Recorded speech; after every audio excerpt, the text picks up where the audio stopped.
So anyone that sees this, real simple thing to do, go over to Environmental Health Trust, look for the court case, FCC versus Environmental Health Trust. Look for the videos, grab transcripts, put them over in Grok, and ask, is cell phone safe for children? Add in the bioinitiative report, Magna Havas, microwave radiation releasing mercury from tooth fillings. Sam,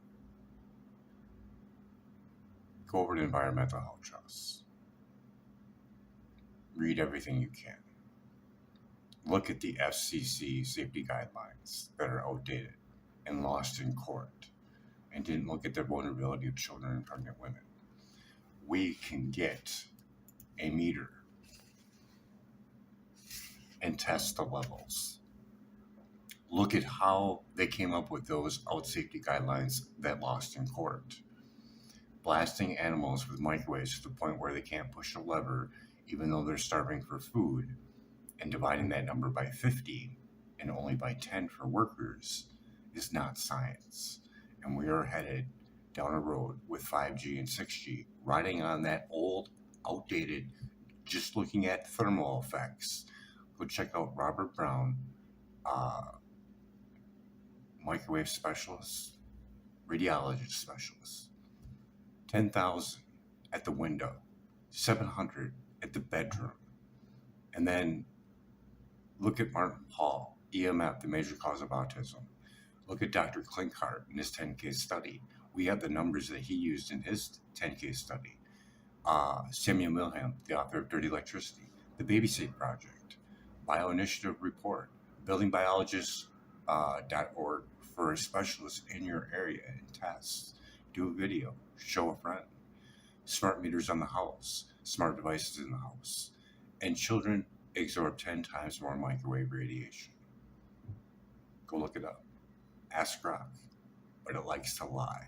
So double check it with court facts from the FCC versus Environmental Health Trust. You can hear the court case over on their YouTube channel. Why not? And I want to read to you a few words from Dr. David Servan-Schreiber's foreword to the first edition of Disconnect. I'm proud that she asked me to write the foreword for her book, summarizing all that she found over the years. The politics of science and the pressures of business have not been kind to scientists such as Dr. Davis, who have been among the first to call attention to a possible public health effect of new technology. We don't want to believe that our new toys, to which we are so attached and which bring in enormous profits, could also cause our demise or that of our children. But science is not about belief. Government's responsibility to their citizens should not be either. He wrote those words in 2010, and within 2 years, he was dead of a brain tumor that certainly was exacerbated, if not caused, by his own incessant use of cell phones, which he describes in the preface to the book, in the foreword that he wrote. He died way too young. And I think that he's not alone in having struggled. The book is in fact dedicated to a number of people, some of whom are still with us, like Ellie and Alan Marks. And there are a number that are not with us, like my friend Les Thiel, and of course, Michael Nussbaum and Keith Phillips. And not all of their deaths can be associated with cell phone radiation, but many of them can be. And I certainly hope that the work that we're doing at Environmental Health Trust and what I've done with this book will bring more attention to the fact that we've got to reduce our exposures now and continue to press for government policies that make sense. So now let me talk about this chapter. The title is The Doctor Who Danced with the Devil. And yes, doctor is spelled D-O-K-T-O-R, which is the German spelling.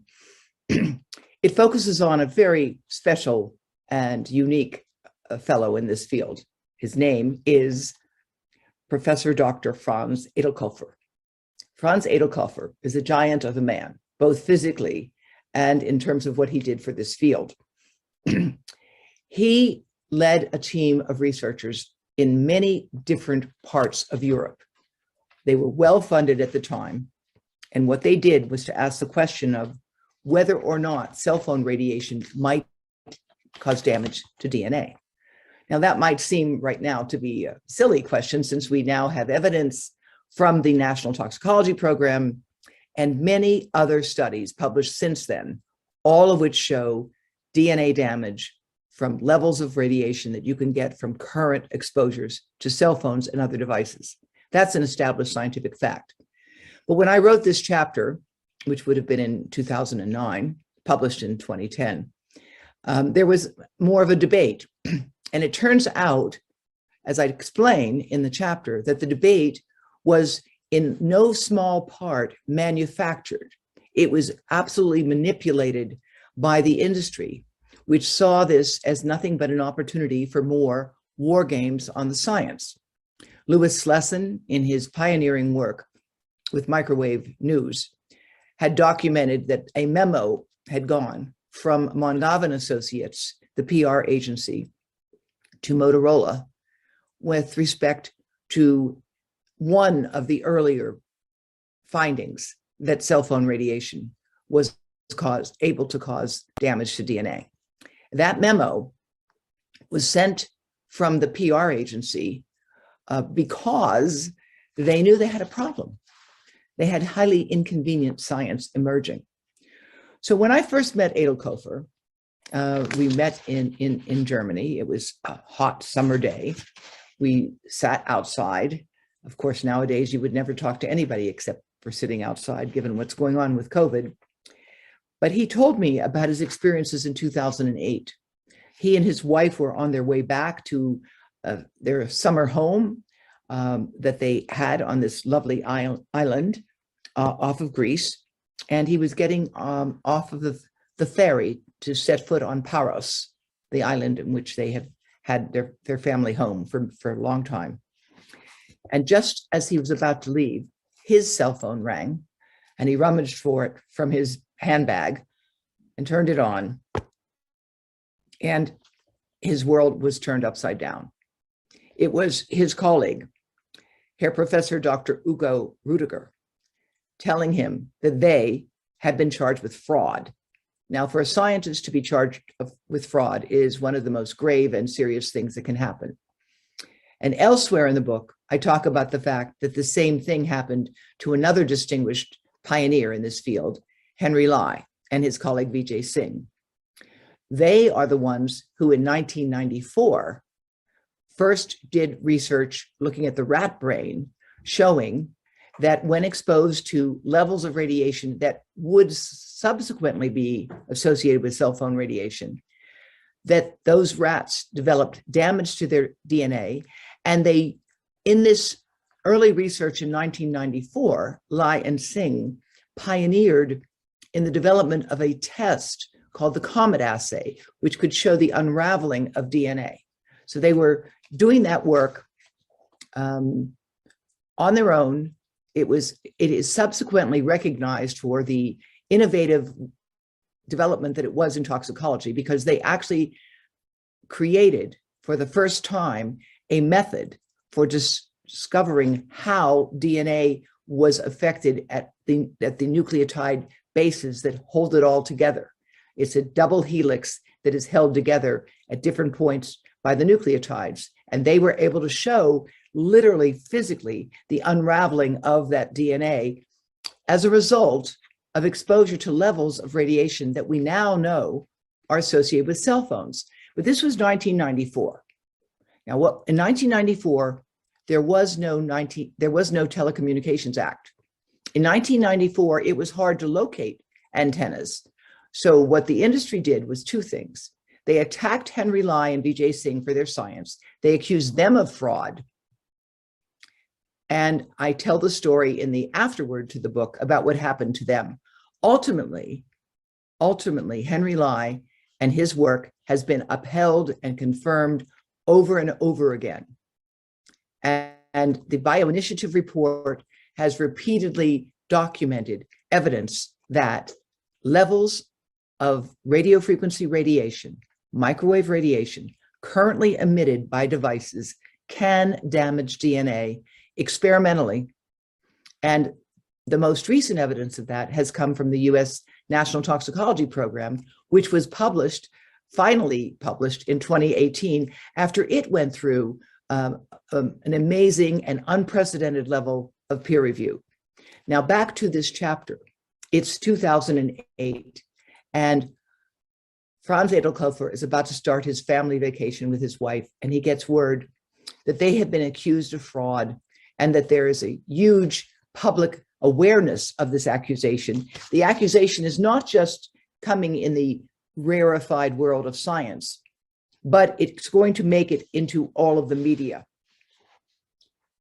He was absolutely flummoxed. And unlike other people who have been attacked, including, in fact, unfortunately, Henry Lai, Edelkofer had the resources, the financial resources, and the personality and temperament to fight the charges. And he sought legal counsel. And I'm pleased to tell you that since this chapter was written, what Edelkofer was able to do was to take these false charges of fraud and show that they were false, and to get those who had made them punished and ordered by the courts of Germany not to continue to make these false charges. Now, that's a victory of sorts. But if we go into what happened in this chapter, let's take a moment and remember, the European Union had funded the Reflex group of collaborators. $5 million. That was a lot of money. Back then, it still is. And it funded laboratories throughout Europe. So each laboratory is led by a different investigator. In 1993, there were fewer than 1% of Americans that used cell phones. But by 2008, there were a lot more. And there was a lot more writing on this study. Now, let's take and look at this in context. Who was Franz Edelkofer at the time the industry funded him to do this study? He was highly respected for leading research on tobacco science, but he had started to come up with some challenging findings. Tobacco science is, in fact, a legitimate field of inquiry. It was, however, heavily manipulated, as we learned in the tobacco papers exposed by Professor Stanton Glantz of UCSF, that the industry for years manipulated the science on tobacco. They thought they were going to be able to manipulate it further with Franz Edelkofer, but he turned out to be a tough cookie. And he began to publish findings suggesting that tobacco actually does have agents that can cause cancer. Well, that was not exactly what the tobacco industry sponsors of his work wanted him to do. So they found something else for him to do, literally. They gave him the Reflex project, thinking that it would occupy him, which indeed it did, and take him out of the world of tobacco research because they were not fond of his findings showing effects already from exposure of tobacco to causing cancer and precancerous conditions. So he was to start a study on cell phones, and he was working with a fellow named Michael Ripaccioli at the World Health Organization. And Ripaccioli is the one who thought Edelkofer would be the ideal person to do the study showing there was no problem with cell phone radiation. Well, he picked the wrong guy. Edelkofer was very insulted when I suggested that Ripaccioli had selected him to lead the Reflex project because of his previous closeness to the tobacco industry, because he had always regarded himself as a serious scientist. And indeed, I'm pleased to say that that is exactly who Franz Edelkofer was and is. Because in 2000, the team he led to do the Reflex project within the 5th European Framework Program began to look at two different types of cells. They looked at human cells and animal cells. And they looked at them in petri dishes, but they had highly controlled experimental conditions. And they ran them through a scenario where they were exposed to cell phone radiation and not exposed. And they began to observe, much to their surprise, an interesting pattern. Of course, most cells will ultimately die in culture unless you have ways to keep them alive. But after several months, they found something strange, something they were not expecting. because they had expected that cell phone radiation could have no biological effect. Well, as I talk about in the book, they had a lot of money. So the first thing they did when they got this finding that there looked like there was an effect of cell phone radiation on the cells that they were growing in vitro, human and animal, was they bought new equipment. They literally went out and bought brand new equipment. They figured must be a problem. The equipment must be old. There was a problem with it. So they went and repeated the research. They repeated it several times. Ultimately, they had to admit they had a finding. They were showing an increase in the breakage of DNA, in that DNA that was exposed to cell phone radiation as compared to others. Well, the scientists involved in this project, again, they were in multiple laboratories throughout Europe, were not accustomed to being pushed around by anybody. They found the same results in the Charité laboratories in Berlin, but also in Vienna with Wilhelm Moskeller and others. And they were then facing a dilemma. After all, they began the study pretty convinced that there was not going to be any finding, but they just wanted to see what was going on.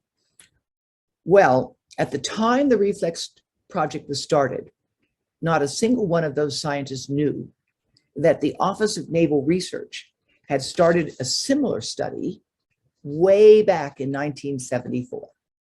Then a very brilliant young scientist named Alan Frey was given as much money as he needed to study whatever he wanted, because this was the time when the United States was at war with Russia in science, and Sputnik had embarrassed us, so we were going to catch up in other fields.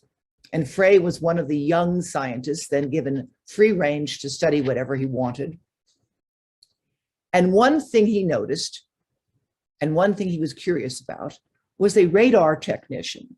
A radar technician reported to him that he was hearing microwaves. Now, most people thought the guy was crazy, but Frey, being an enterprising young scientist, went to the guy's position within the radar facility, and he heard the same pinging noise too. So he thought, no, there's something going on here. And then they fashioned a rather crude aluminum foil barrier, and they blocked the sounds. So Frey concluded that there was something going on there, mostly a kind of a low drone or a hum or a soft sound that nobody could figure it out. Well, Frey figured it out. He figured out that the sound within the brain was ultimately coming from microwave radiation. Now, why do I mention this now? Because yesterday's newspaper had an article that anonymous scientists looking at the same problem of the Havana syndrome, which has been reported in US diplomats around the world, had concluded, anonymously, of course, that all of these incidents of pain and hearing sounds and headache and really major dysfunction reported in US diplomats was just coincidence or some environmental factor, but not due to any targeted microwave radiation. Now, I don't know what causes Havana syndrome. I don't, but I do know this. We've got to take it seriously, as the CIA director has recently reiterated. And it makes sense if one looks at what we do know about the capacity of microwave radiation, to ask questions about the role of microwave radiation in the illness and brain damage that has been documented in a number of US diplomats. One of the easiest things to do when you're studying a problem is if you expand the problem, and there are 10 or 12 people who've reported it, and you start to look at 1,000 people, you will find nothing. Because if you look at 1,000 people for the same problem that 10 or 12 have, it will be diluted because you have a large number of people. Well, what Frey did was to determine that this microwave radiation not only could cause sounds within the head, but could weaken the membrane of the blood-brain barrier. Membranes are around all cells, and all cells have a membrane, otherwise they'd fall apart. Well, what Frey was able to show in 1974 at Office of Naval Research Studies was that you can weaken membranes around cells, around the brain with microwave radiation, again, at levels that were then used. Industry spent a lot of time and effort to try to discredit the work of Alan Frey. And that year, when he was in his review with his boss, he was told, you know, this work you've been doing is really interesting. We'd like you to stop it and move on to other topics. Now, when you're a young scientist and you've been given free range, of course you do what you're told. And he had not realized the profound implications of what he was doing at that time. And in the book, I tell the story of the development of a major committee on man and radiation, COMAR, headed up by a Veterans Administration psychologist, Don Justison. And COMAR was started to basically mount a major public relations campaign to rebut and discredit what was going on about this issue. And at the same time, Paul Brodeur, who was a very highly regarded New Yorker writer, disclosed what had happened in this work and the findings of COMAR, and ultimately wrote a book about this subject. And I mention all of this now because the same pattern that occurred with Alan Frey and COMAR, that occurred with Edelhofer and those who tried to discredit him, appears to be occurring today with the Havana syndrome. And those who serve our country by placing their lives at risk, as my father did, deserve better from our country. President Biden signed the Havana bill last year, providing compensation to people who have suffered from this problem. But right now, this media campaign that just started yesterday, to me, smells of the same war game strategy that has been going on for years, since 1974. And I believe that that same campaign, which started in 1974, 1994 with Henry Lai, has gone on with the National Toxicology Program most recently. As many of you know from our website, and those of you who do not, I invite you to look and see, the U.S. National Toxicology Program is the flagship testing program of the U.S. government. It has been for more than 40 years the gold standard for how do you test chemicals and other hazards to humans. Protocols have been developed, statistical methods have been honed, pathological protocols have been refined, and all of that has been reviewed repeatedly by experts in the field. I myself was honored to serve on one of the early boards of scientific counselors for the National Toxicology Program in the 1980s. And I saw the hard work that scientists do who are part of that program. But what I also saw the beginnings of, and I write about this in my other book, The Secret History of the War on Cancer, is the way in which when a finding occurs from the National Toxicology Program and it relates to something of great interest to industry, whether it's flame retardants like PFOS or bisphenol A, which is an endocrine disruptor, or most recently, cell phone radiation. The knives come out and scientists are brought in to try to discredit the findings. Now, the National Toxicology Program is known for its impeccable review and its slow and deliberative process. Until recently, it was headed by Dr. Linda Birnbaum, herself an well-distinguished and award-winning toxicologist with several hundred publications and a career of great distinction. Dr. Birnbaum was the director of the National Toxicology Program. With pressure that I understand came from within NIH and above, when the National Toxicology Program first tried to show that they had positive findings, they were immediately instructed that they had to wait, they couldn't release it they had to subject it to an unusual level of review. There has never been any instance of the kind of review that the National Toxicology Program went through with cell phone radiation for any other agent, perhaps excepting dioxin. And in all of these cases, what we have is war games being carried out. But in this case, I'm pleased to say that the toxicology program and the toxicology community would not buy it.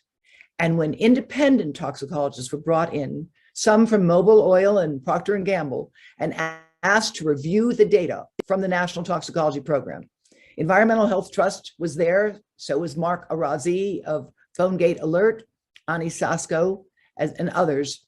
And they talked about the fact that the findings of the National Toxicology Program were robust, had been conducted under the best conditions possible, had been reviewed and approved throughout by the Food and Drug Administration.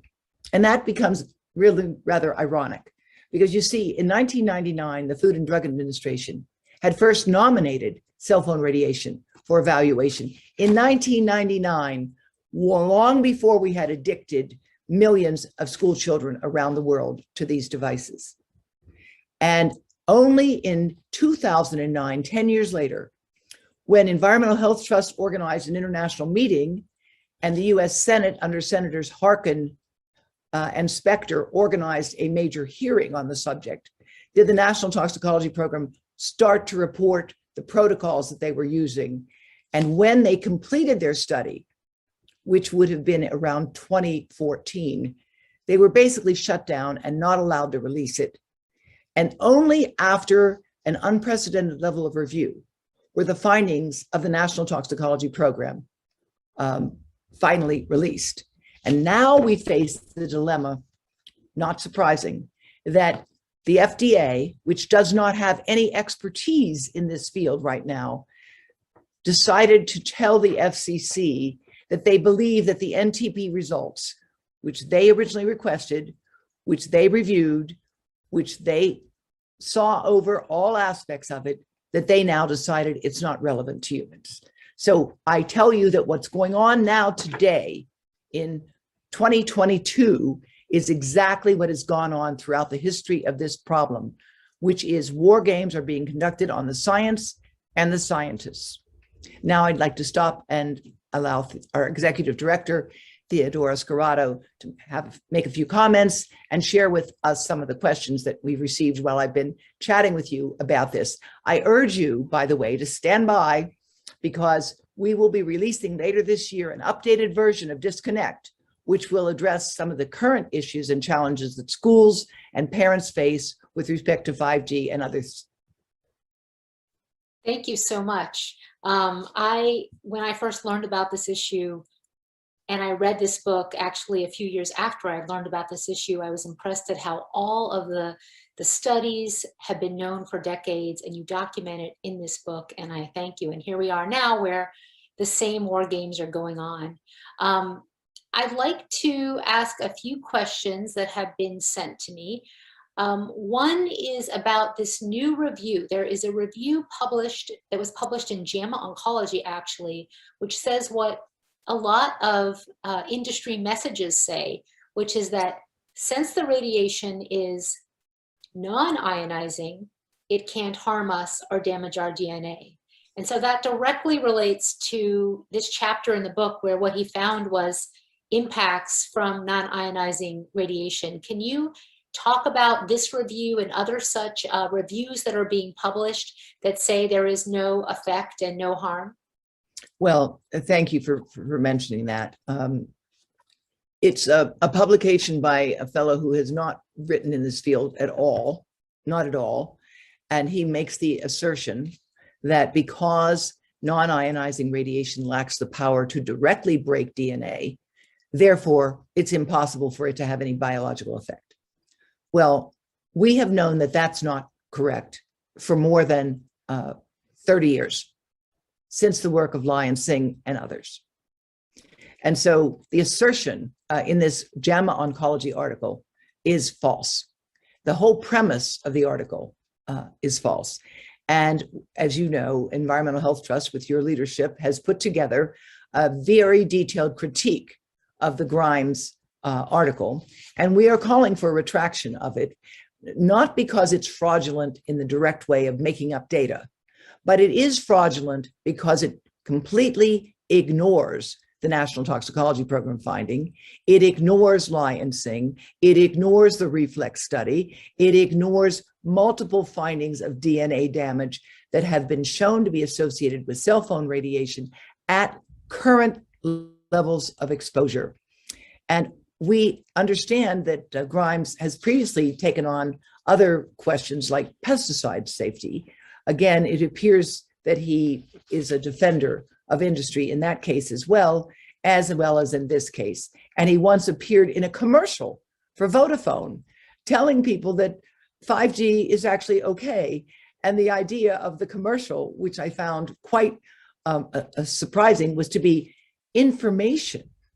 Well, you know, the line between information and public relations, it's a finely honed art nowadays to get scientists to give you information when in fact they're getting, they're towing an industry line. And that's what we have in the Grimes article. And I'm really pleased that we have a number of prominent scientists who have joined in criticizing this letter, including Dr. Linda Birnbaum, the former director of the National Institutes of Environmental Health Sciences, Ronald Melnick, who was the staff scientist originally on the National Toxicology Program study of cell phone radiation, Christopher Portier, who was the director of the Center for Disease Control Agency for Toxic Substances and Disease Registry, myself, and a number of really distinguished experts in this field. There is a public letter from Louis Slesson that can be found on Microwave News that I think is quite informative on this issue as well. And we're looking forward to seeing the journal take the proper steps, because this article was marketed as a review, and it's not a review. It totally ignores inconvenient findings that there are biological effects. It doesn't even address the extensive literature on reproductive impacts, particularly on males. It doesn't acknowledge the fact that when men go to get advice on their fertility problems, which is growing around the world today, the first thing fertility clinics tell them is get your phone out of your pocket and keep your devices off your body. So another question, what had you write this book? How did you even get involved in this issue? Mary asks. Well, as my first grandchild was born, and this is now almost more than 17 years ago. So that's how long I've been involved in this issue, perhaps a little longer. And he was a very bright baby. And at 9 months of age, I once watched him crawl over, find a phone that was turned off. This is 17 years ago, turn it on and start to play a game, Brick Breaker. Now, he's a very bright little boy, and I'm pleased to say he's just been accepted to Yale, so he's doing fine. But at that point, the first reaction of any grandparent was, wow, what a bright little baby, which he was.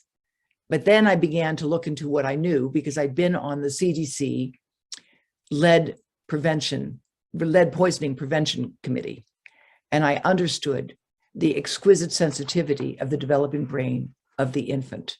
And I knew that the infant's skull is thinner, that the brain contains more fluid, and we knew from the work on lead that early exposures can permanently damage the brain of a child. And early lead exposures, we now know, thanks to research done by my colleagues around the world, not only can damage the brain, it has effects on blood pressure. It even is associated with criminality and arrests and a whole host of serious problems in adult health, all associated with what happens in the first 2 years of life. In the first 2 years of life, the baby's brain more than doubles. The neurons are proliferating and they're also pruning. They begin to start to prune later. And as a consequence, when lead exposure takes place early in life, it has a permanent effect on that child. Just as one example, Lead competes biochemically with calcium. Calcium is essential throughout our bodies. If you have lead going in to bind with the site where calcium is supposed to be, especially in the brain, then you've got serious problems coming on down the line. And I knew that. And because I was concerned about my grandchild, I began to look into it more. And the more I looked, the more concerned I became. And frankly, at the time, I had 3 phones, and I kind of wore them like a gunslinger, 2 of them on my hip, to Blackberries, my personal Blackberry and my private, the one for my office. And I had no idea that I was exposing myself to that microwave radiation. And frankly, I thought people who were concerned about it were just kind of eccentric. I was wrong. Thank you. Another question, very timely, is do you think the recent debate between 5G companies and the aviation industry will open the door to the broader discussion on the health issues and dangers of 5G and microwave radiation in general? I thank that person for the question, and here's the answer. If each one of you listening to this will take the time to find your member of Congress and write to them and say, please, we are concerned about the total lack of consideration of the public health and environmental impacts of 5G and all microwave radiation, then the world will change. And it is really unfortunate that it came to this, that you had to have one powerful industry, the airline industry, go against another, the telecom industry, in order for anything to happen. We have been warning for years, that 5G is a lot of hype and promise, and it cannot be realized. The speeds that are promised can be achieved outdoors. They are not achievable in the indoor environment. If you want to achieve fast speeds for transmission of electromagnetic information, use wires. Wire your computers, wire your routers, wire your home. That's how Theodora and I are proceeding. That's how people should proceed within their home environment. And there is no reason for routers to be on 24/7. For most of us, it should be easy to turn them off and on, and it is not. So there are lots of things that can be done to change this. And what I hope is that everybody listening to this talk will take the time to get involved and express their strong views to members of Congress on this subject, because it is well past time. There is no public health and environmental evaluation of the impacts of 5G.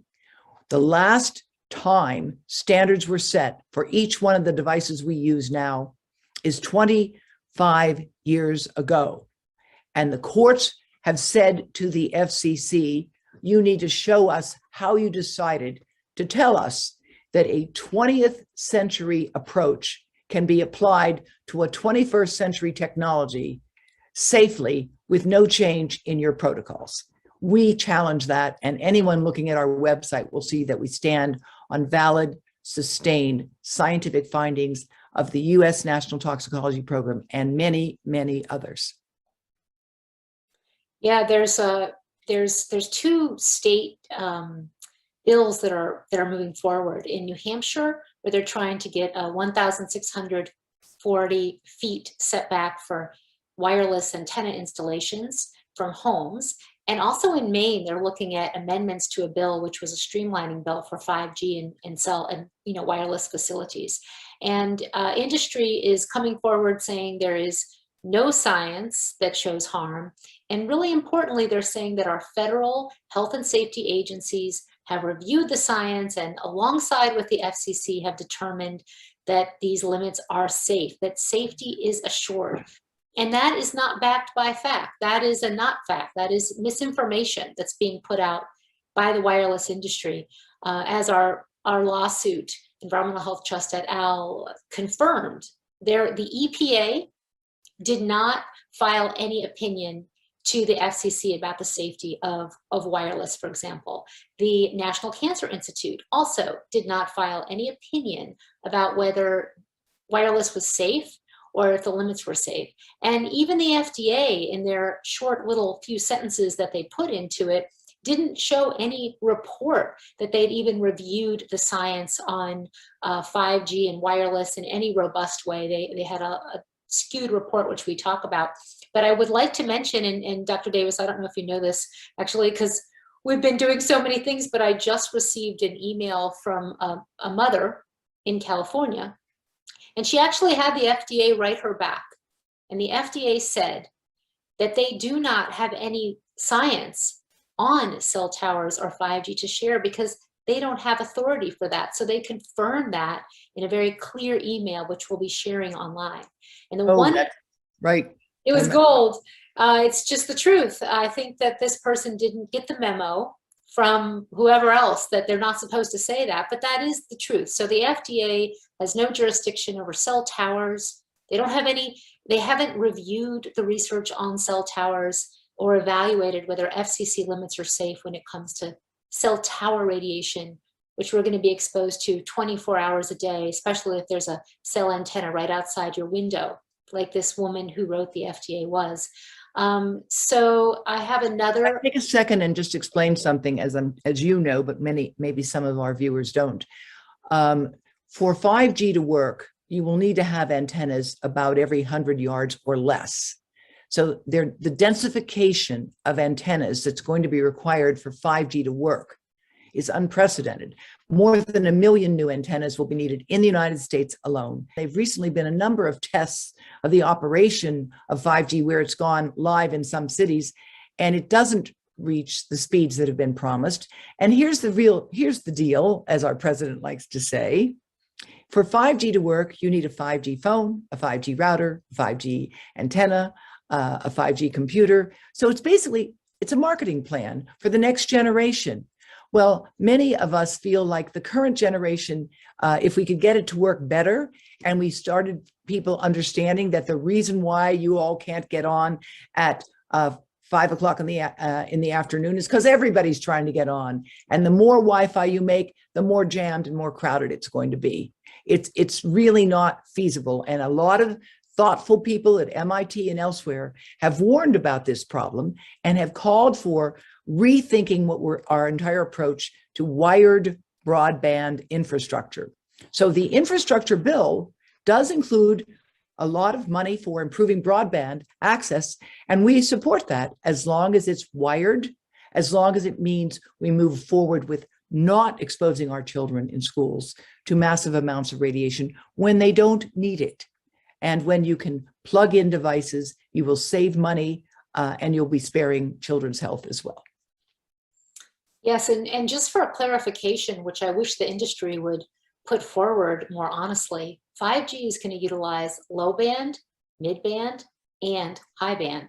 Not only that, that means that it'll do the lower frequencies, which go right through your home, through your body, and the mid-band frequencies, as well as the high band frequencies, which penetrate a certain depth into the skin. However, in addition, and as you always talk about, they also require the 4G network as the backbone. So it's not that we're going to swap out all the frequencies we've been using and now only use high frequency 5G networks. It's going to be more of everything and different configurations in different environments, like in the city will be different than in neighborhoods or in more rural areas where maybe the financial case to bring 5G isn't really there, which is why all this talk about how it's going to bridge the digital divide is not absolutely wrong. Not unless the government's going to buy everybody the new 5G devices, and then right. It's just not feasible. It's just not feasible. So many reasons, but I have a few questions here. So I'm interested in the large scale impacts on individuals, particularly the harmful effects. So maybe you could start by just listing what the science is indicating, and also what are the insights into the mechanism of harm. And how do we repair it? So maybe you could talk about that as well as oxidative stress and sort of a summary of that. Well, that's pretty tall order. And again, I would urge people to look at our website, which has, I think, very well presented information. I would share with you this quote from Albert Einstein. "The world is not dangerous because of those who do harm, but because of those who look at it without doing anything." So among the harms we know from cell phone radiation is that it can create free radicals. Free radicals have been called like the cougars of the body. They go around, and whenever they find a loose electron, they gobble it up and can cause havoc. They can damage DNA, they can damage the nervous system. In addition, there is work done by Martin Pall on voltage-gated calcium channels. Again, calcium is pretty essential throughout the body, and it does appear that this is one of the mechanisms that can be involved in explaining how cell phone radiation worked. I mentioned earlier its capacity to weaken membranes. Think about this.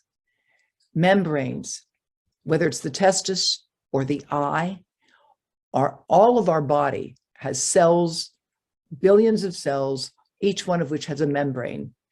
Cell phone radiation weakens membranes. In fact, a type of attenuated signal is being used now to treat cancer in two different forms. And one of them is that for people who have brain cancer, which might have been caused by their cell phone, by the way, you can weaken the membrane and then put chemotherapy more easily into the brain. So that is proof. The medical uses of electromagnetic fields provide proof of the biological impact of these fields. And it makes no sense to say we have this whole new field of electroceuticals, which we do, whether it's to treat problems of bone or tendons or more subtle problems of the nervous system. We have this whole field of electroceuticals, and it's only going to be positive effects. Everything we know in medicine that can be positive, whether it's aspirin or other agents, can be damaging under other circumstances. Aspirin can kill some people who will have a bleeding ulcer. So we need to understand there are biological effects, and they are broad.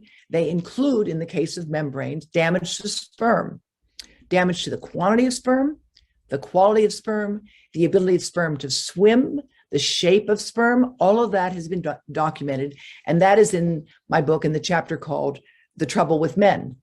I think that the evidence on the biological effects of this radiation are fairly compelling, and contrary to what Grimes has asserted in JAMA Oncology, there is, if one takes a serious review of all the relevant science, there's compelling evidence. I want to take a moment, though, and talk about ICNIRP, because I think it's important for people to understand something. The International Commission on Non-Ionizing Radiation Protection has been in existence, founded really by Michael Repatoli. And although there are a number of scientists who are serious scientists that belong to it, many of them are conflicted because their research is supported heavily by industry. It's an unelected group, self-appointed, self-monitored, with no accountability to any government at all. And yet this group, with its high-sounding name, International Commission on Non-Ionizing Radiation Protection, ICNIRP, is often invoked as the authority that says that cell phone radiation is safe. Actually, they don't say that. And what they do say is that their review doesn't comport with that of others. Well, if one looks at who is funding their review, which is not always easy to determine, several people, including Environmental Health Trust, Louis Sleston of Microwave News, have thoroughly documented the fact that this is not an unbiased group and should not be regarded as an independent, objective authority on the topic. Yeah, I'm always quoted the ICNIRP, the International Commission for Non-Ionizing Radiation Protection, as providing proof of safety when I raise this issue. And it has such a fabulous name. I mean, they picked a name that makes it seem like it's established, it's the most important, but it's really a private, small club that lacks transparency, and it's funded, that was started with industry money, funneled through a hospital, as you document in your book and microwave news documents, and there have been a number of publications now. We have this all linked to at Environmental Health Trust. It's on ongoing work to clarify what are facts and what are not with this organization, because people look to it as the authority. So someone just wrote that my interest is moving beyond the cellular and molecular level in terms of what are the impacts of wireless radiation. She wants to know about the electromagnetic torus of living beings, if comments on this are possible. Well, I think I can say this. We all know this. Our brain is electrical. We measure EEG, the electroencephalograph of brain waves.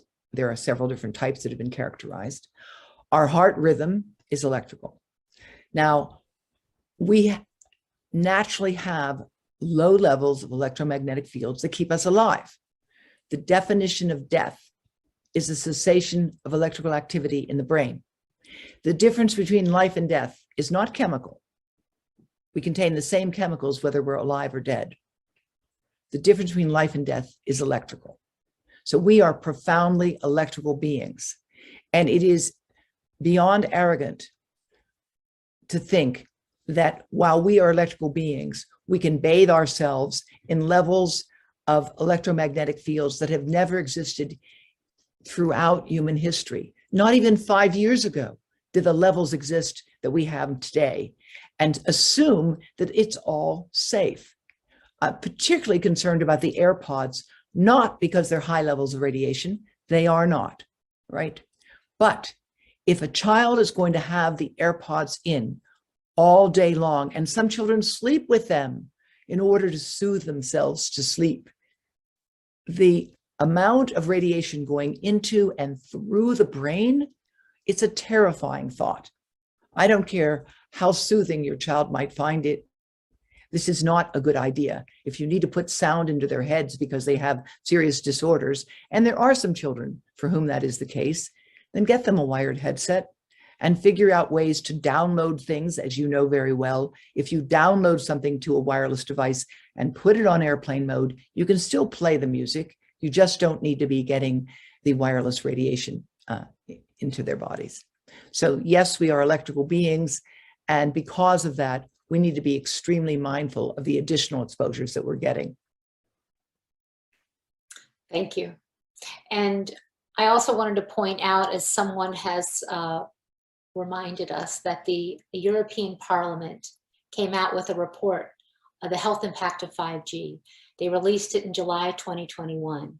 And it concluded that common radiation frequencies, the bands that we've been using for many decades, are, quote, probably carcinogenic. That's a change in designation from a determination from the 2011 World Health Organization International Agency for the Research on Cancer determination.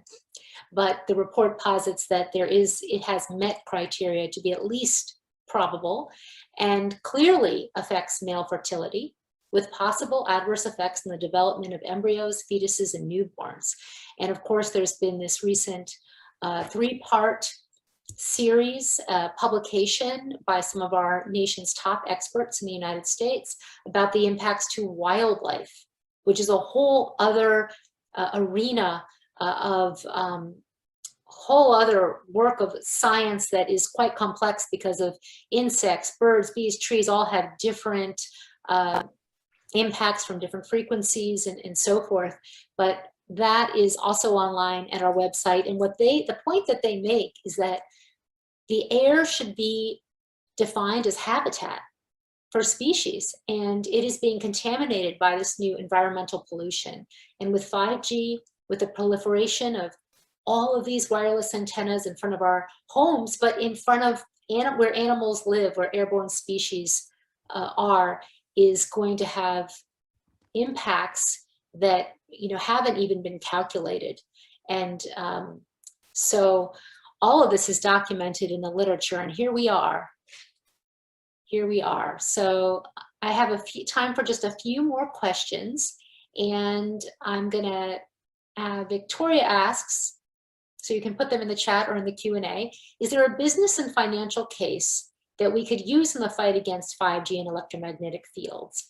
Just as the fight for environment and sustainability has, that there's a financial advantage to adopting the science into the business infrastructure and processes.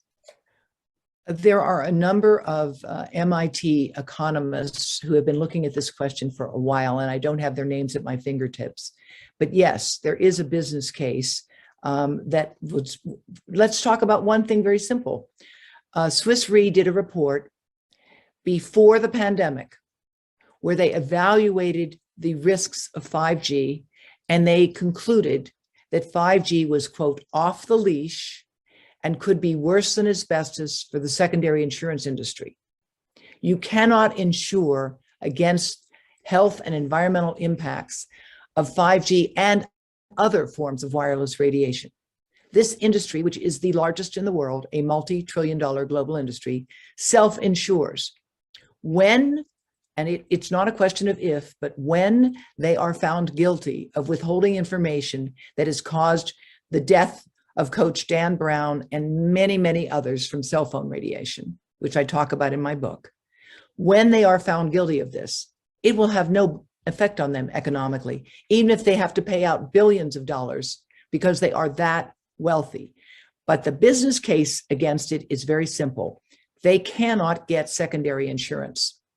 The insurance industry, which is, for your information, Swiss Re may not be widely known to many of you, but it is itself a global multi-billion-dollar industry. And they did a review and concluded that 5G was, quote, off the leash, which is a European way of saying it's out of control, like a dog off the leash.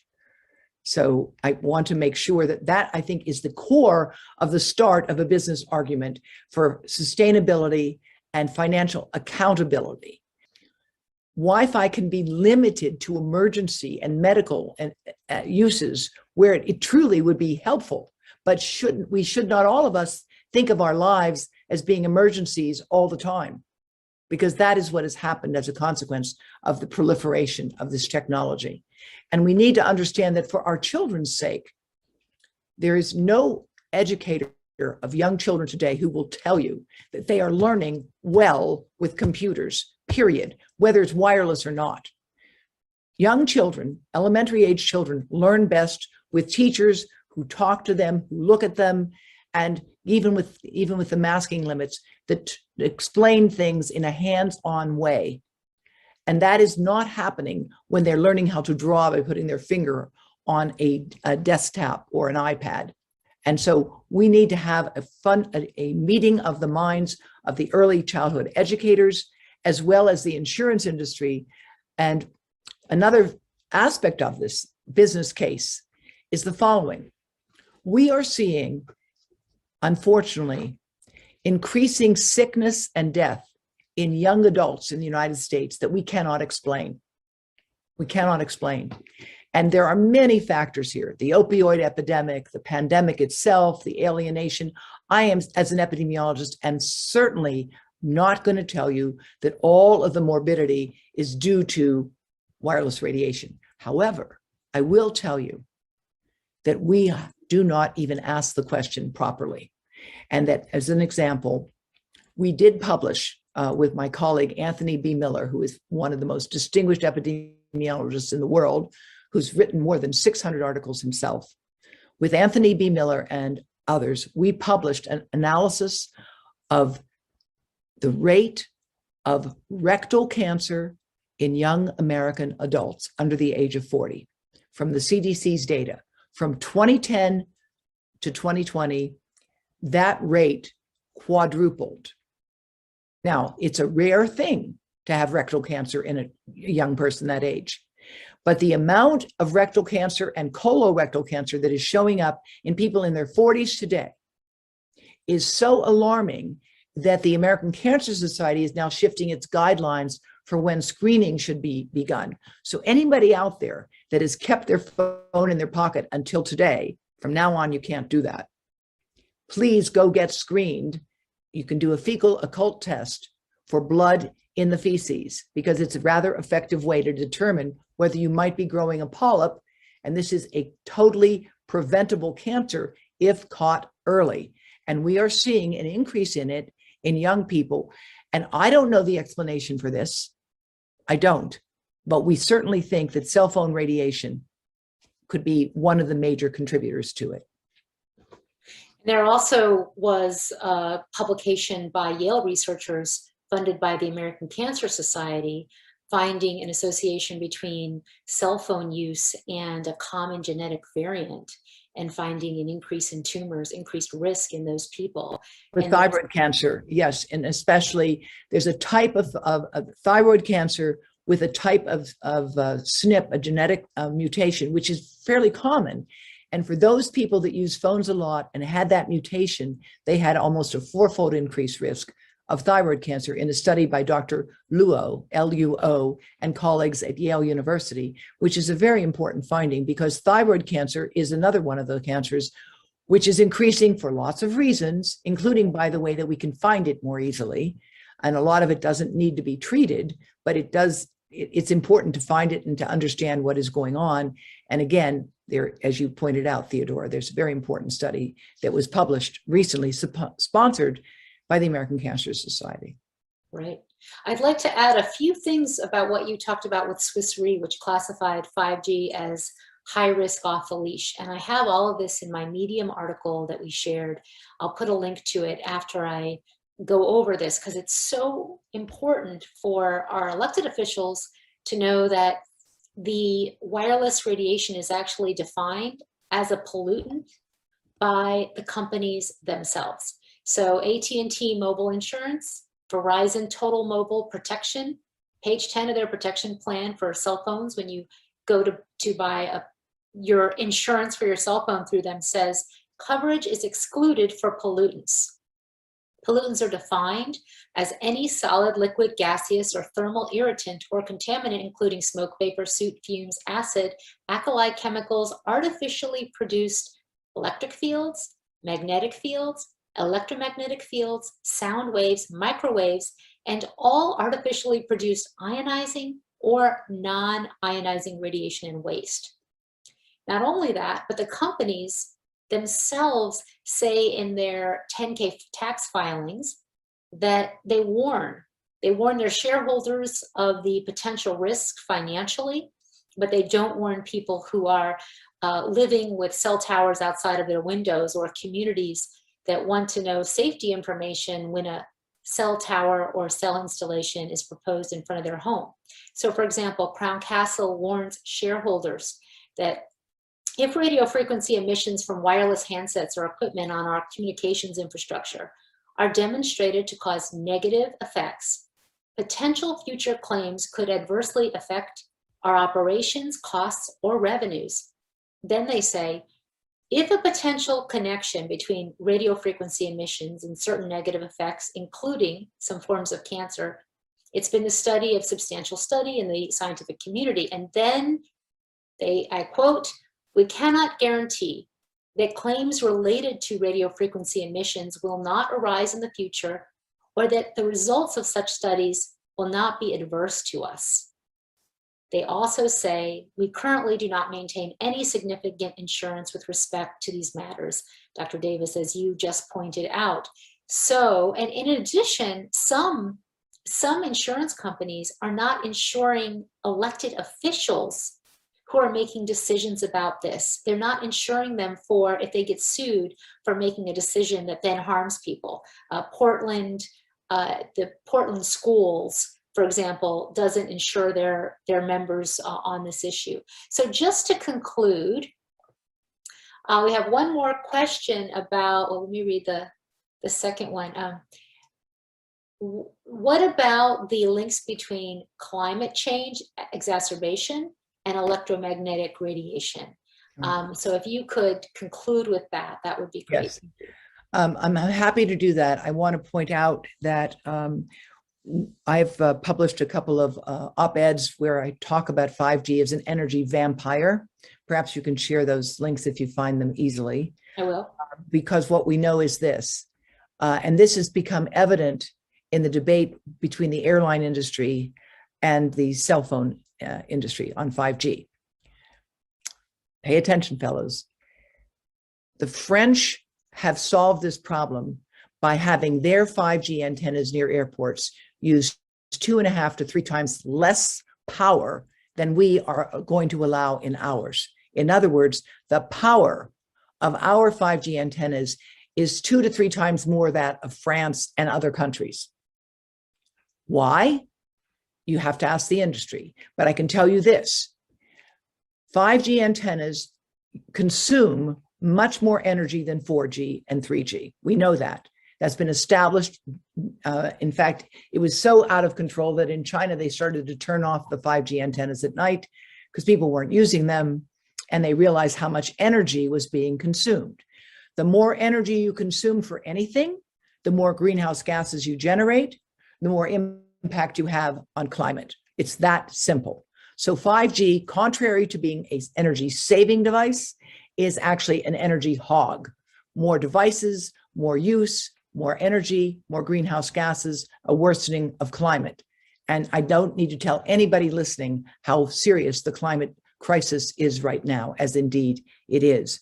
I'm really grateful to our colleagues in New Hampshire, and I want to thank my executive director for her leadership roles, working with people locally throughout this country, because through her efforts and through the leadership of Professor Kent Chamberlain, who is both a member of that commission for New Hampshire, as well as Professor Emeritus and former chair of the Department of Electrical Engineering at the University of New Hampshire, they have been able to really put down leadership on the science here. So when you hear that we don't have adequate science, please go to our website, look at the New Hampshire Commission. You will see that that is, by the way, led by members of the New Hampshire legislature, and that they are now proposing legislation that will require a mandatory setback so that no antenna can be located at your bedroom wall. And the way the law has been interpreted recently,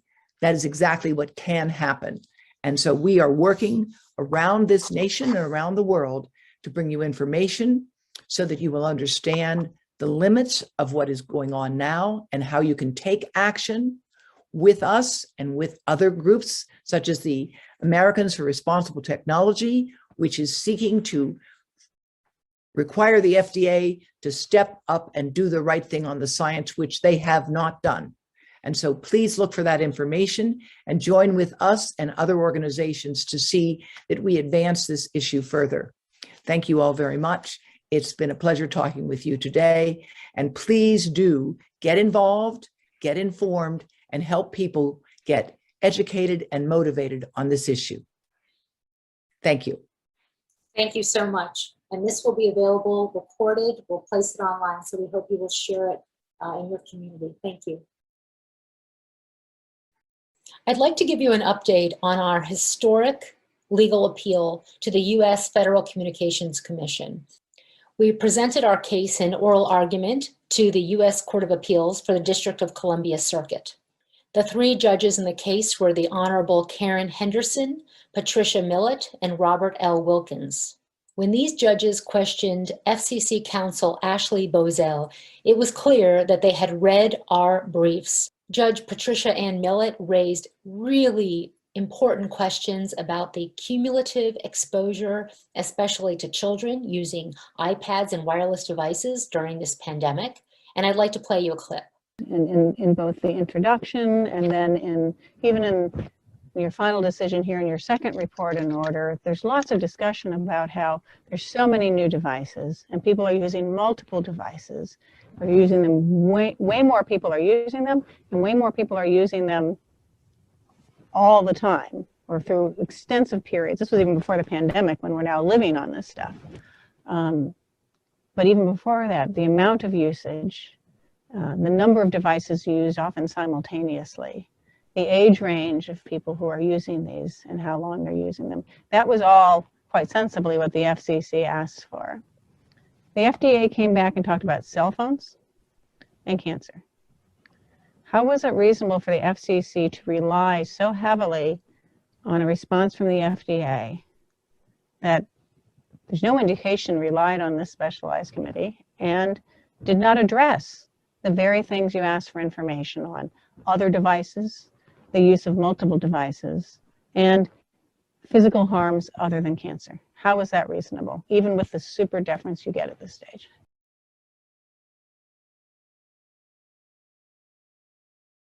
We note that the exposure from each portable or mobile device near a person will generally involve low total power absorption while being highly localized and will not result in significant contributions to whole body average. And what are you SAR, citing for that conclusion? I don't see any authority cited or any study or any explanation of how you came to that conclusion, other than that just conclusory statement. The footnote. You're correct. So well, you're correct. How did we decide that the localized exposure would be absorbed in our multiple localized exposures for prolonged periods of time? How that would not be harmful? Yeah, how did you just say that? Well, again, I think you have to link the observations here with the observations we made in concluding the notice of inquiry.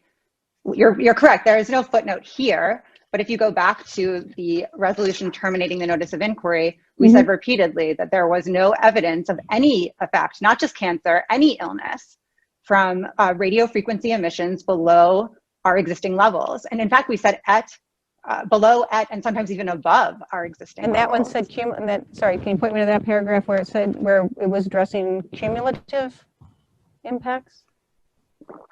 Again, I apologize if I'm not being responsive to your question, but the cumulative effects are addressed here in addition to 1.1307. And you're referring back to findings that were not themselves cumulative. No, the scientific conclusions here are cumulative. The scientific studies that the FDA and others have looked at, and no, the FDA didn't. The FDA was only talking about cell phones. That's my point. That's what I'm. There could well be. It's a very big record, and you know better than me. There could very well be something where it was clear that you were relying on either your own determinations rather than just conclusions, or there's another FDA somewhere else, or another agency talked about cumulative exposures from multiple devices over a prolonged period of time for physical impacts other than cancer. And is that, you're telling me that was made at the beginning, cumulative? I don't know that we used the word cumulative in terminating the notice of inquiry. Judge Robert L. Wilkins actually said, I'm going to be very upfront with why I'm inclined to rule against you. It was reasonable for us to rely on. Can I explain my problem? I'm just going to be very upfront with why I am inclined to rule against you. So I want you to tell me why I shouldn't have the concern that I do. And he asks, why didn't the FDA actually request information from the committees that they have that have expertise in this area? And you say that Congress directed the FDA to establish an electronic product radiation control program designed to protect the public health and safety from electronic product radiation. The statute that you cite there is section, it's 21 USC section 360 II. When I read that, it says that basically the way that is done is that a committee that is established in a cross-reference to 360 KK will be established that will review these standards for testing and emissions level. Okay? But you don't reference that committee anywhere, and I don't see anything about that committee mentioned in the administrative record. And he asked questions about the interagency work group for radio frequency radiation that the United States actually, we know, used to have, but as far as we know right now has not met in 2 years. Then later on in your brief at page 37, you say not to worry because the FCC stands ready to consider changing exposure limits in appropriate circumstances. And you refer to a radio frequency interagency working group that maintains a continuing dialogue between the FCC and the FDA about these issues. And that's referred to in a letter. Or you say that it's referred to in a letter.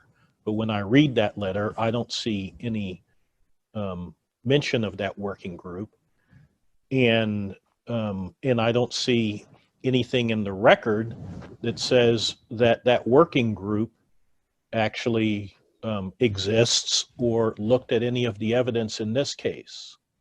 So the problem that I have is that you say that you're relying on the expertise of the FDA, but the entity that Congress specifically said to review this committee, you've given us no evidence that this committee has looked at any of this.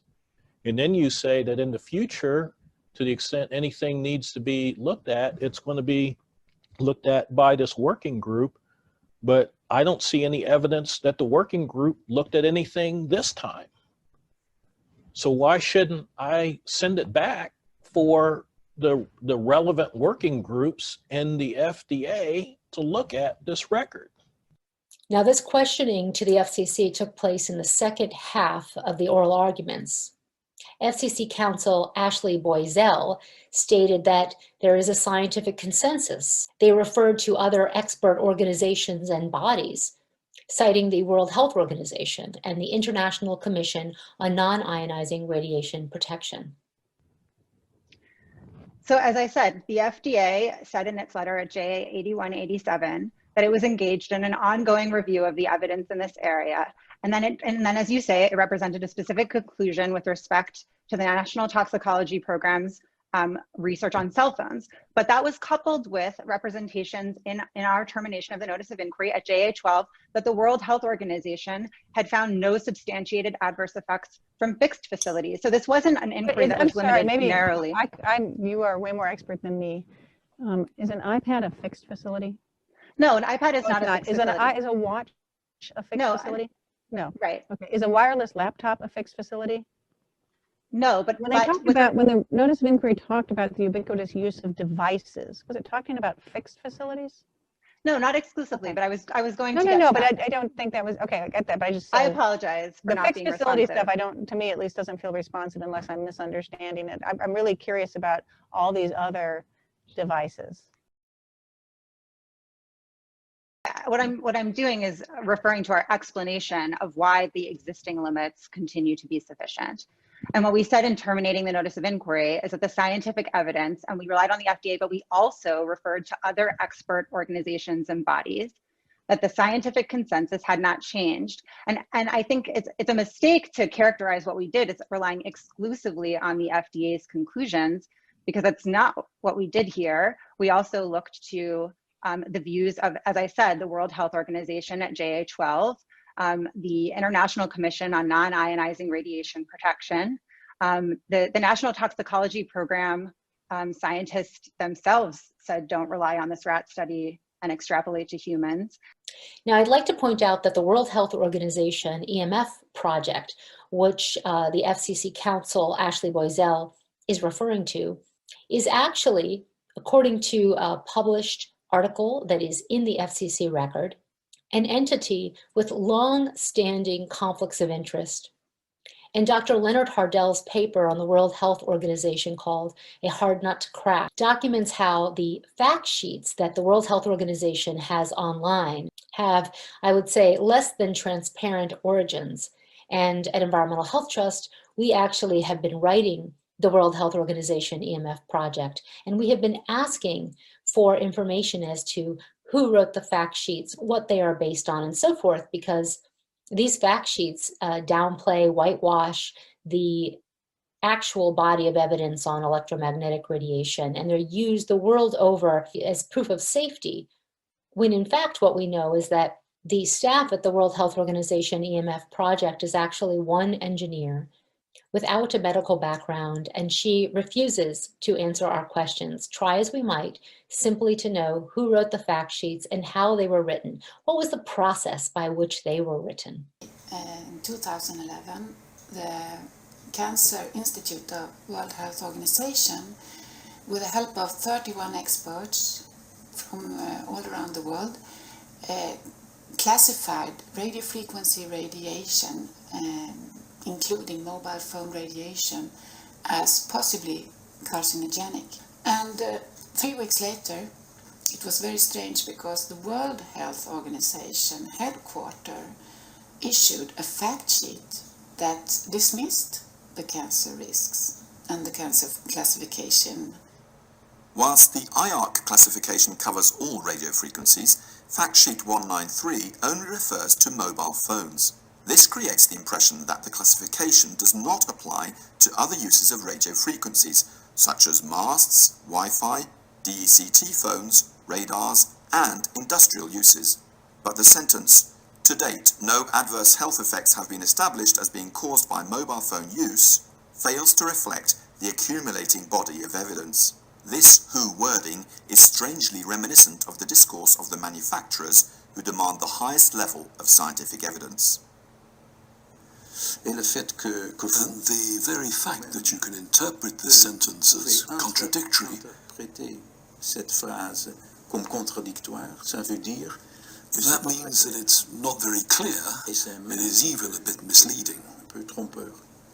Alors on a demandé So we asked the WHO in Geneva to correct that part of the fact cet sheet. élément soit corrigé dans leur fact sheet.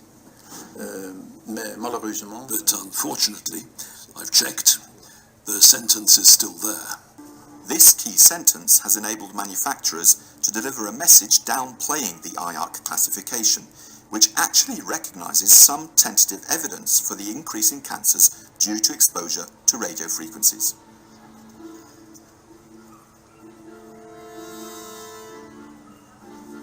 I wanted to know, I asked the responsible person at the World Health Organization, Emily van Deventer, who were the experts that wrote this fact sheet, this new information that was contradicting the Cancer Institute classification, and I had no answer.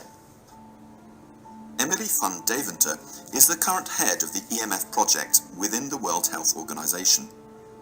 In June 2006, she replaced Michael Reproduction, who she had assisted since the year 2000. So when I met Emily van Deventer in Brussels 5 months later, I confronted her with my email, and I said I didn't never get any reply to my question, and I repeated my question. Who are the experts that you consulted and helped you write this fact sheet? And she still refused to answer to this very simple question. Who are the experts? This one was just updated. Yes, but who wrote it? I am in charge of the fact sheet. You wrote and it? that the sentences that They're updated and then with it is a corporate fact sheet. It is not my fact sheet. Yes, but who wrote it?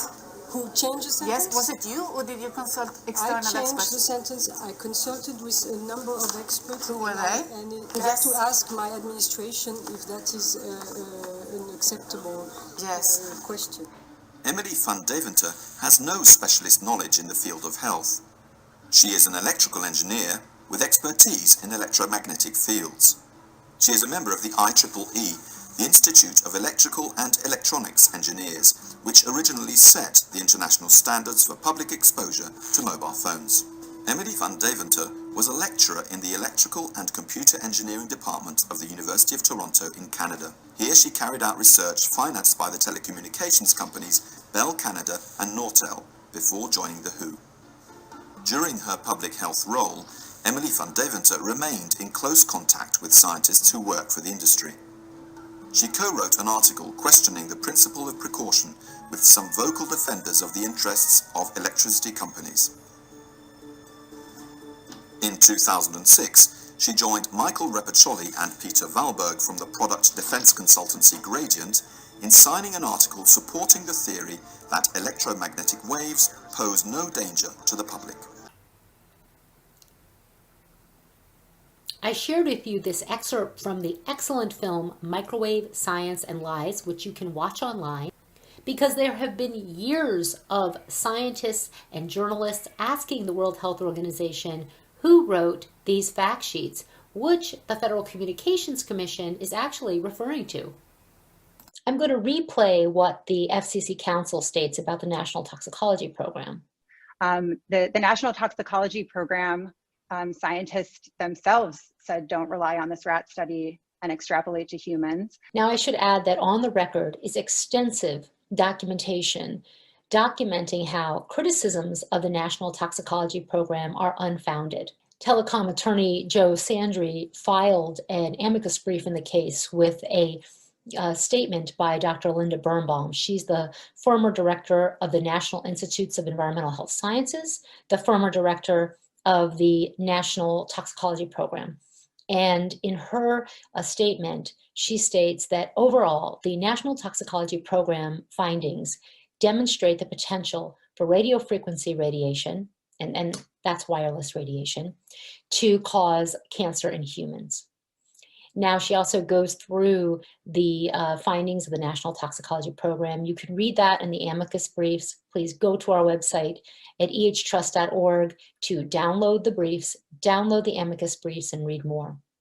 Now, what I'd like to point out is that the National Toxicology Program scientists, in all of their communique, have not said that this study doesn't apply to humans, but more specifically, what they've said is you can't directly take the findings and apply to humans, which makes perfect sense. After all, humans are not rats. However, if something is affecting a rat or causing cancer in a rat, there are implications for human health. That's, after all, why this study was designed.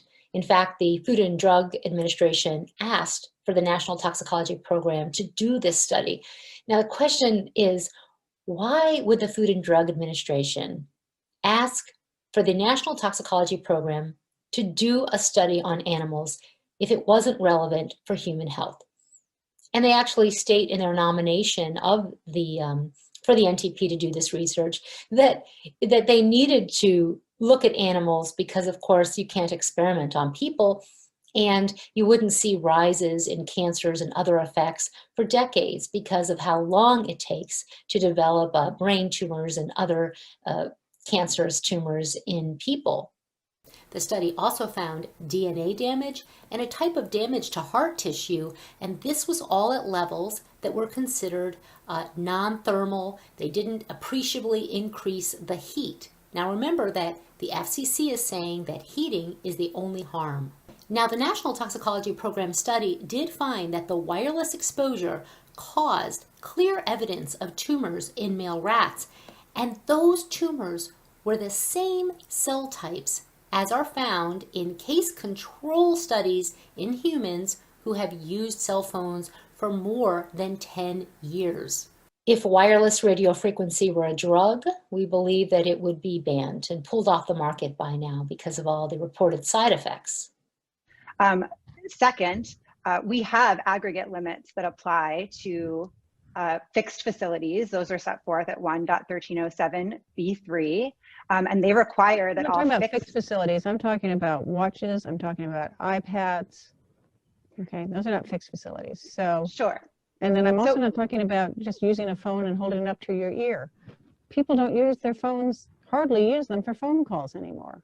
They're constantly in the hand, not 2 centimeters away. They're constantly in the hand, and the fingers are constantly on them.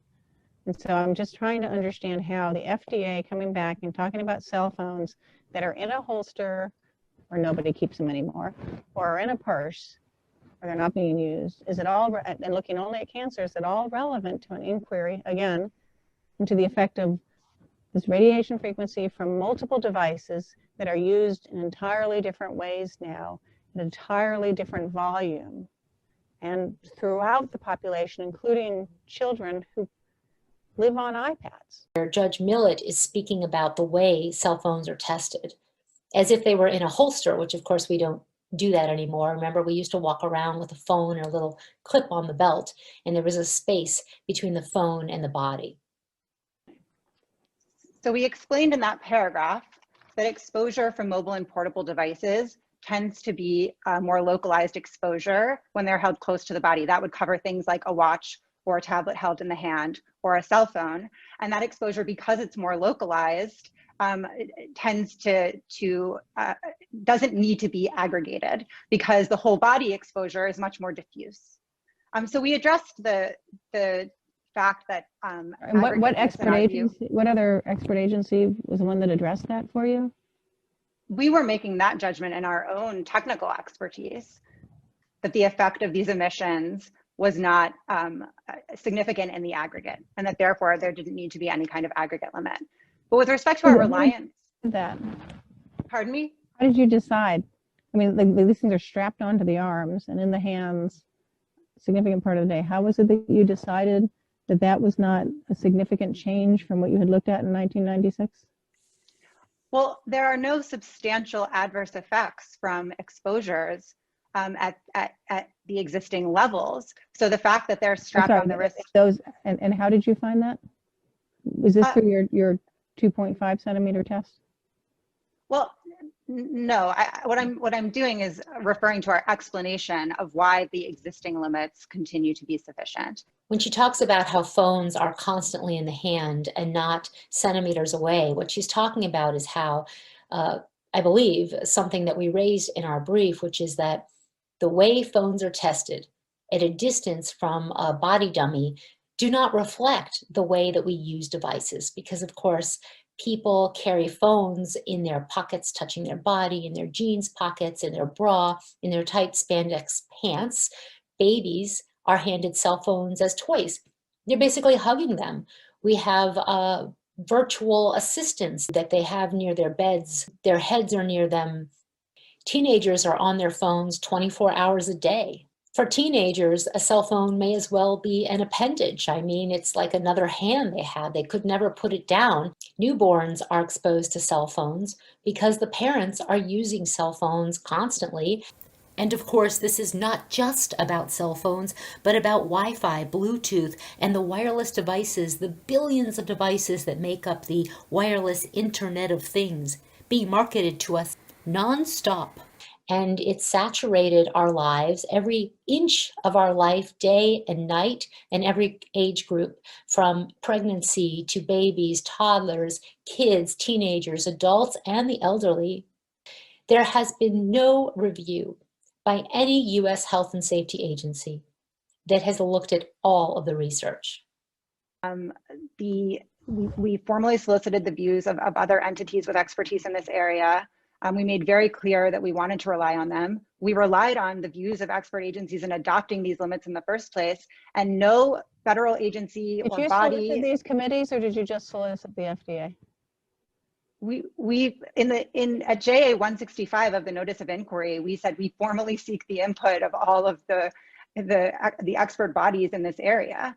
And we left the docket open for 7 years, giving ample opportunity to weigh in, and not one of these bodies said you need to change your standards. And we're not arguing that silence should be construed as endorsement, but it shouldn't be construed as disapproval of the agency's existing limits. I think even if you construe it as neutral, all of the representations that we did receive, and again, the FDA it's undisputed that you the want FDA us to construe it as deliberation, that silence should be construed as these relevance committees actually deliberated, actually reviewed the record in studies.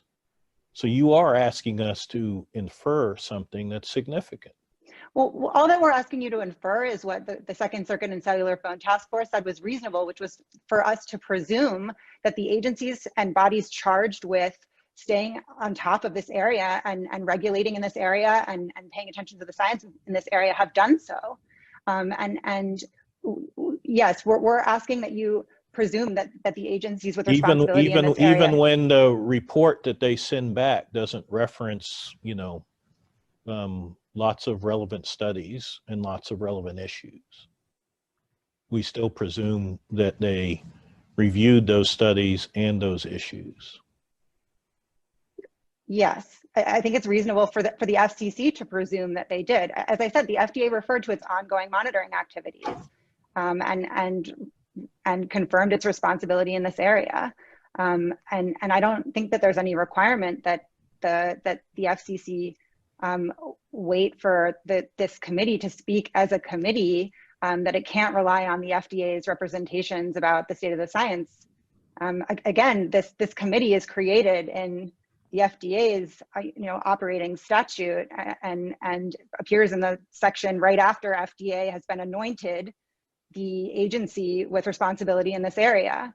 And under the You can't tell me heightened, whether that committee even exists or whether the committee reviewed anything having to do with this petition. I can't sitting here. I don't have any personal knowledge about that committee. I do know, as I said. Why shouldn't that bother the court? Well, again, because the FDA weighed in. It's statutorily directed to be the responsible agency in this area. And I think the FDA, we know it does have primary jurisdiction over public health. I don't know that every other member of that committee does, but they are certainly well equipped to evaluate the science and make a representation about the sufficiency of the radio frequency emission limits. I mean, one other point, the FDA regulates in this area. They are responsible for promulgating the radio frequency emission levels for devices that the FCC doesn't regulate. So again, this is an important part of their mandate. And just as we relied on expert agencies in adopting the limits, it was reasonable to do so here. Just one more point on this. As I said at the outset, we weren't writing on a blank slate here. In 1996, we adopted these limits and we had the input of the FDA, the EPA, OSHA, and IOSH. So these limits don't reflect the views exclusively of the FDA. It was a considered and lengthy deliberative rulemaking, and none of them weighed in to say that they needed to be changed. And we document in our brief that actually sister agencies are not in agreement about keeping FCC limits. We have a letter from the EPA, we have information from the National Cancer Institute, where they say that they don't even make safety determinations. And we have a letter from the Department of Interior pointing out research showing impacts to birds. The judges really queried, why was the FCC making each statement that they made? And here's a clip where the judge asked, who are you citing? How did you make that determination?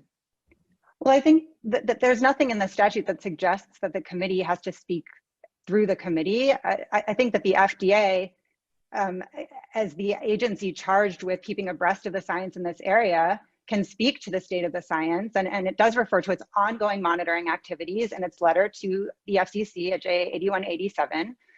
And this is extra record material, and we're not relying on it for you to uphold the agency's decision, but the FDA did release a review of the scientific evidence in 2020, and its conclusions were consistent with the conclusions that the FCC drew here. We can't consider that. No, we're not arguing. We can't consider that. That's absolutely right. And we're not suggesting that you need to consider it to uphold the agency's decision, but I think it does confirm the centrality of the FDA to this area. But the FDA, it's not just that we don't know that they asked their experts. We don't know what they asked them, because all we got from the FDA is cell phones and cancer. We know whether, is it reasonable for the FCC to take the FDA's representations at face value without verifying that the relevant experts have looked at the questions that the FCC actually asked when they get a report back that only talks about cell phones and cancer? I think it is reasonable for the agency to do so, and I think that's what the court and cellular phone task force said. No, it didn't have to know. And in fact, I mean, in our case, we specifically noted that what could make a difference is if circumstances change. We have that in there, and that circumstances could change over time. Then there would need to be another look, and that was what you all flagged in your notice of inquiry was things have changed, including the ubiquity and multiplicity of devices. These oral arguments really call out what's happening, not just in the United States, but all around the world, where when this issue is raised, people are told there is no evidence of harm. We repeatedly hear in the news media and by politicians that there is no evidence of any effects of harm from radio frequency radiation wireless, be it from cell phones, Wi-Fi, cell towers, and all these wireless devices that are coming out now with 5G and the Internet of Things. We are told there is no evidence. But what is that based on? Who has made that determination? And the judges in this case really got to the heart of the issue. They wanted to know, how did you make that statement? They asked the FCC, how did you come to the determination that there is no evidence of any effects? especially when it comes to cumulative effects from long-term exposure to hours and hours of low-level exposure to radiofrequency radiation. The judges clearly read the briefs because they point out that the FDA is only talking about cell phones. The FDA is not dealing with cell towers or all kinds of wireless devices and networks that we have in our lives today. I mean, what about smart cars? The FDA doesn't deal with smart cars and all the technology in cars, or smart meters, which are rapidly being put on homes across the nation for energy, as well as gas and other utilities. Our case is not just about cell phones. It is about wireless radio frequency radiation, which comes from numerous sources. Now, in this clip, the issue of the 50 times safety factor is raised.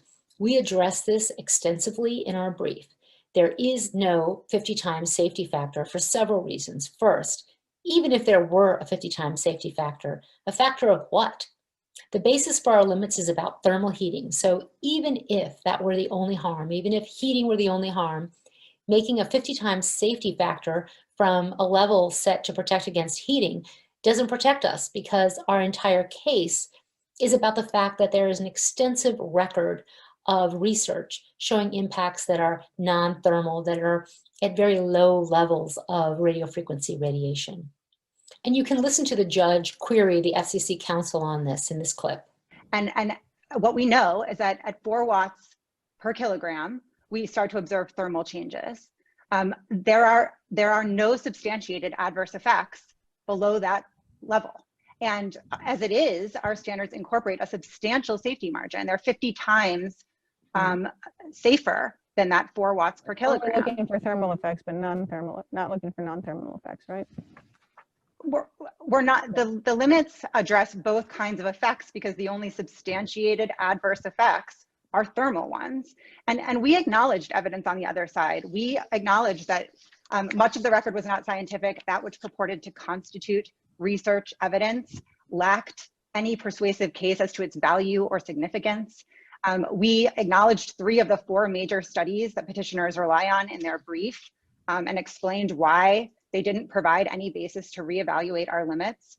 And again, going back to Towards the end of oral argument, Judge Henderson requested that the FCC provide documentation on the Technical Electrical Committee of the FDA, as well as the Radio Frequency Interagency Work Group. I'd be happy to answer other questions of the panel.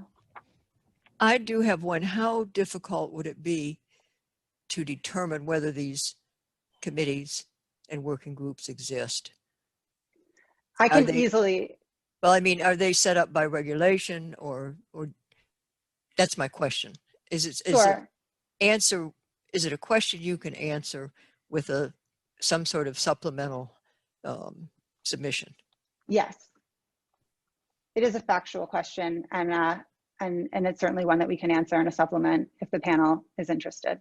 Ms. Boiselle, can you get whatever information there is about the formation of these committees and working groups we've been talking about and submit it? Well, let's say that should be fairly easy. It's either there or they either exist or they don't. Let's say by 5 o'clock tomorrow, and then Mr. McCulloch, let's see. I don't know that there'd be anything to respond to because they either exist or they don't, but why don't you take another 24 hours if you have anything you want to submit in response? On January 26th, the FCC submitted to the court a response to Judge Henderson's request. In their response, they document that the Electronics Committee consists of 15 members who have not met since 2016, and that there are 10 current vacancies on that committee. In addition to factual information, the FCC response actually adds an argument in their latest response. For example, they say that no statute or regulation required them to seek out the views of the technical committee. Regarding the radio frequency radiation work group, the FCC attaches a charter indicating that representatives from the FDA, FCC, Environmental Protection Agency, National Cancer Institute, National Institute on Occupational Safety and Health, National Institute of Environmental Health Sciences, National Telecommunications and Information Administration, and Occupational Safety and Health Administration are involved, at least according to the charter dated 2012.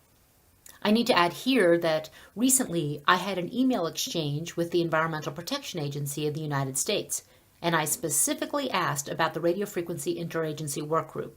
On July 8, 2020, I received a response from Lee Ann B. Veal, the director of the Radiation Protection Division at the Environmental Protection Agency. I specifically asked who the staff member of the Environmental Protection Agency was on this work group. The response I received from the Environmental Protection Agency in 2020 was, the Radio Frequency Interagency Workgroup is an informal forum for exchange of information, and the group does not meet to set or advise on policy, rulemaking, or guidance. The group has not met in more than 2 years. And when I asked about what U.S. agency has reviewed the research on damage to trees or damage to memory or impacts on birds and bees, we received the same response, and that was that the Environmental Protection Agency does not have a funded mandate for radio frequency matters, and that they are not aware of any EPA reviews that have been conducted on the topic of trees as well as birds and bees. And the EPA also said that their last review related to impacts to human biology was in 1984. The FCC submission also says that, as the court has recognized, the views of the workgroup do not represent the official policy or position of member agencies. In response to the FCC, Environmental Health Trust and petitioners submitted on January 27th a document which we have posted on our website at ehtrust.org along with all of the other documents discussed in this case. We actually contend that the FCC's January 26th letter exceeds the scope of the information requested by the court at oral argument. We and petitioners asked the court to disregard all of the arguments in Section 1 of the FCC's letter in its entirety. The last sentence of our submission, which again is online at ehtrust.org, states, "The FDA and Dr. Shuren were free to ask for input from this committee," referring to the Technical Electronic Product Radiation Safety Standards Committee, but apparently did not do so. We cannot thank you enough for your support of our historic case against the Federal Communications Commission. We have an excellent legal team well-versed in the issue of the Administrative Procedures Act and the National Environmental Policy Act, which are two key laws that we are addressing in our lawsuit. And they have put in a tremendous effort, and they have gone above and beyond in this case. Please stay in touch. Make sure that you're signed up for our newsletter at ehtrust.org. If you want to know what we're up to, please join us. Thank you. Did you know that cell phone, the one in your pocket, emits radio frequency radiation? As long as your phone's turned on, even if you're not talking or texting. The American Academy of Pediatrics in over a dozen countries recommends reducing children's exposure to wireless radiation. When using a cell phone, I always keep it away from my body. I use speakerphone or a headset like this. To stop microwave exposure, I put my phone on airplane mode and turn off Wi-Fi and Bluetooth function. I hold the phone at a distance and make sure it's not touching my body. Cell phones are not toys. Children's brains and bodies are still developing and are vulnerable to wireless radiation. Practice safe and responsible habits with yourself and your children. When using the computer, I always try to make sure my connection is corded, not wireless. Remember not to use your cell phone in the car. The phone works at higher power in metal surroundings and bounces around, increasing your family's radiation exposure. For their safety. For your safety. Because children are more vulnerable. Remind them. Remind yourself. To limit your microwave radiation exposures.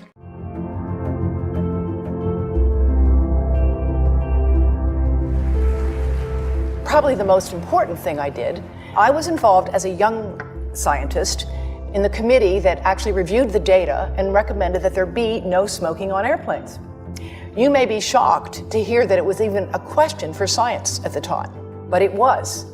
And when I look at what we know now about mobile phone radiation, I see some very interesting similarities. A growing number of prominent doctors and scientists are raising warning flags over radiation this morning, and your kids could be facing a greater risk of exposure.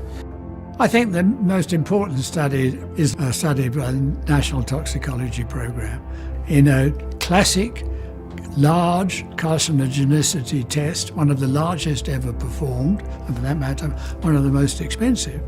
They found increased risk of the tumors, which we believe radiofrequency radiation is causing in man. Particular tumors called schwannomas. In the rats, they were in the heart.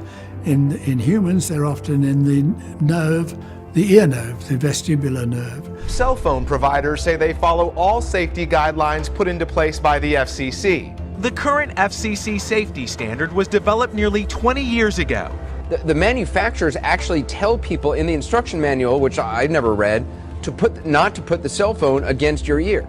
It does say exactly that. There's the BlackBerry, for example, warns to keep your phone at least 0.98 inches away from the body when transmitting. With an iPhone, for example, it's 5/8 of an inch. At this point, the evidence has become sufficiently strong that cell phone radiation is a human carcinogen.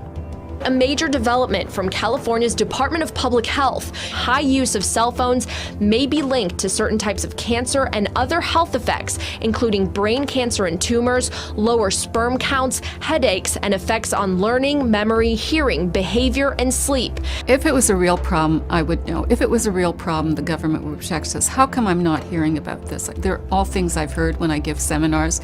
You know, I get up there and they say, oh yeah, if this was really a problem, they would have told us. I am they. I am a, legitimate scientist, and I am telling you.